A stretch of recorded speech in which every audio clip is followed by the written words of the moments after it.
Hi everyone! Today we're diving into a brand new Pika 2.1. It is an amazing tool for generating high quality AI videos. So let's check it out how it works. The Pika 2.1 has a fresh model with improved video quality. You can create videos using images, multi-image, layering, and text prompts. First, upload an image or describe your scene, then add a camera movement for a dynamic effects. Then, the Pika 2.1 can create a realistic animations, cinematic shots, and even stunning landscape.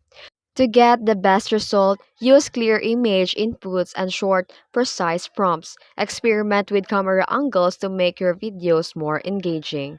And that's the quick intro in the Pika 2.1. Try it out and let me know if you create in the comments. Don't forget to like and subscribe for more AI tools.